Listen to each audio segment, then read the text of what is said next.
society in Iraq. We see many people are being killed inside Iraq every day in base of the sectarian thinking inside Iraq. And in the same time, if we ask the Iraqi society, do you have sectarian feelings against the other sects, he will truly say, no, I don't have. They make the problem for people to let them busy inside this sectarian violence.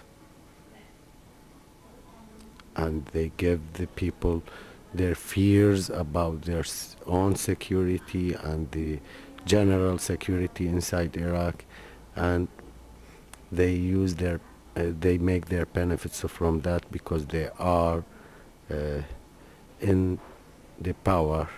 We have no problem regarding sects. I mean, if my sister-in-law is a Sunni, my brother-in-law is a Sunni, and we have no problem. So we will reconcile with whom? It's our leaders who are. So you can't say we have a conflict. I don't know. There are certain areas where it is provoked by outsiders. Certain areas in Baghdad and the western side of Iraq, and maybe in part of the north, Mosul and so. But believe me, we don't have it. We cannot remove the sectarian feeling, but we can make it positive. There is positive things inside the sectarian thinking, and we have to increase this and decrease the other.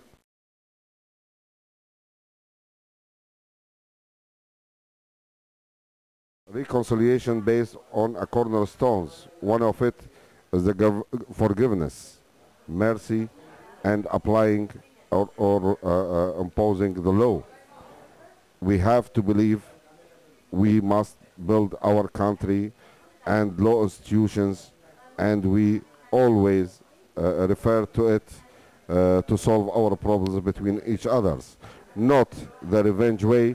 The people inside the government and the parties inside the political process are reconciliate already.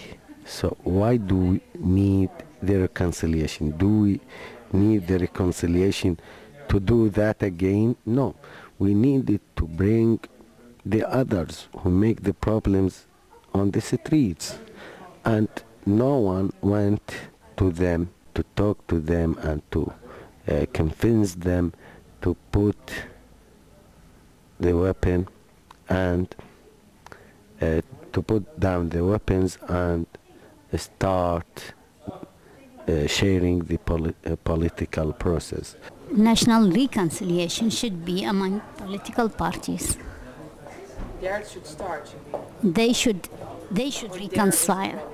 They are the target. They are the persons meant for reconciliation. We want re-pacification.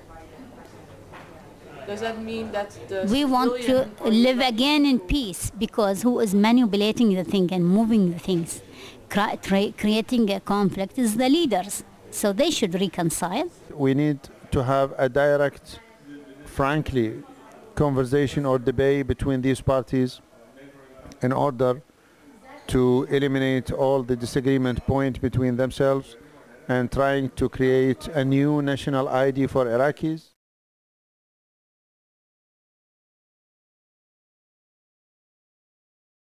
We need not only United Nations, we need not only US, but we need Europeans, because Europeans are not very far, are very linked to our traditions. They are very linked, their interest in Iraq, it is a lot. So their participation in rebuilding peace or in the new process, political process in the country, it is necessary. There is a lot of things they can do. They can sharing experts, knowledge, developing our country, resources developing, human developing, a lot of things they can do it if they have the wills really and feel that there is a responsibility among us. The neighbors of Iraq, or to encourage the neighbors of Iraq that to stop their intervention in the political situation or in the security situation in Iraq. And this is very much essential, and it is very much, the responsibility of Dutch government and other European countries. I'm not so optimistic. I will wait. If there is something will be on the ground, I will say, yes, we did something with the Holland experts. We appeal to Dutch people, we appeal to Dutch government that your interventions is very necessary for the sake of humanity, for the sake of peace, for the sake of democracy in general.